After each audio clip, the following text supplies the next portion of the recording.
دا غینه بس سوال دی چې ما ته یو کس دا میسیج را لګلی دی په واټس اپ باندې چې کم سړی مونځ پرېږدي نو د هغه دا ګناه ده. چا چې یو د سهار یې مونځ پرېښو نو دی به 10 کاله جهنم کې او دغه 10 کاله به د دنیا 80,000 کاله وي. او چا چې د ماسپښین یې مونځ پرېښو لکه ده چې 1000 مسلمانان ووجل. او چا چې د مازدیګر یې مونځ پرېښو لکه ده چې کعبه ورانه کړه.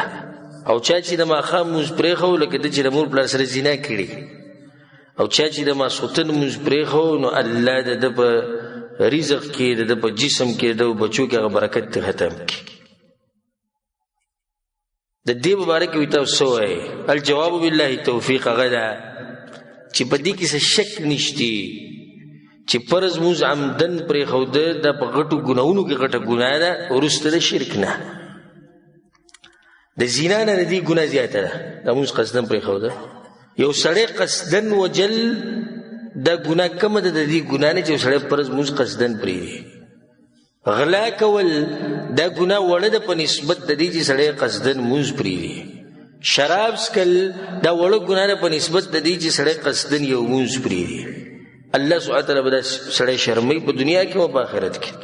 فخلف من بعدهم خلف اضاعوا الصلاة واتبعوا الشهوات فسوف يلقون غيا. الله وی دا خلق به جهنم ته شي.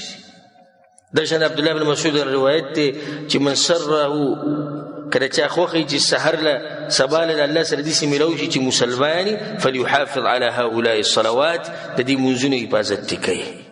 حيث ينادى بهن په کوم ځای کې چې دوی لپاره اواز کیي. کوم ځای کې اواز کیي؟ جومات کې هغه ځای کې مونځونه کوئ. که تاسو دا غواړئ چې سبا له الله ته داسې مخامخ چې مسلمانان یې مطلب مسله د کفر او د اسلام ده نو دې کې خو څه شک نشته. خو دې ورور ته چې کوم میسیج راغلی دا منګړت خبره او دا زمونږ د اکثر وروڼه کوم چې خبر نه یو دین بیانې او تبلیغونه کوي دوی دا خلک یری په یو مسله کې نو د ځان نه پکې قصې جوړ کړي چې دا سړی ویري. ګوره که ته یو سړی په دې خبره یری چې مونځ مه پرېږده د مونځ پرېښودو دا ګناه نو مونږ سره قرآن او صحیح حدیثونه شته که نه هغه راواله. رسول سلم وایي کم سړی چې قصدن مونځ نه کوي دی کافر دی. د دې نه بله غټه خبره شته و دې کس چې کوم میسیج ورته کړی دی وایي چې کوم سړی قصدن مونځ پرې لکه د چې 1000 مسلمانان ووجل د ویرېد سم و دا خطرناکه دی که دا خطرناکه دی چې کوم سړی قصدن مونځ نه کوي دی کافر دی. کومه خطرناکه ده؟ د کفر ده.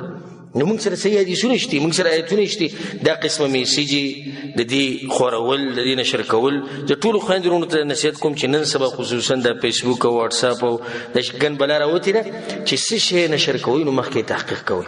او بیا دی پکې لاندې لیکلي وایي که مسلمان یې مخکې به یې نشر کوې ستا په ما باندې زور دی چې نشر کوم بس که مسلمان یې وایي نشر کوې لکه د اسلام دا خبرې دې ستا د میسیج سره تړلی شوې لسو کسانو ته ولېږه الله به برکت راکولی وکړي ټولې پالتو خبرې که چاته دیني خبره کیم اولې تحقیق وکړه بیا ورته ولېږه او که نصیحت ورته کې د خورولو وایي وروره که خوره دې کړه الله به درله اجر درکړي بس خبره ختمه شو. خو دا که مسلمان یې د بعضو پکې لاندې لیکلي و که ایمان دې صحیح نو اجازت به درکړي د خورولو او که د یهودو نصاراو ملګری نو بیا دې نه پرېږدي وایي او که د شیطان مني نو بیا به نشر نه کړي داسې ګپ جوړ کړی دین نه. نو دې قسمه خبرو کې احتیاط پکار دی.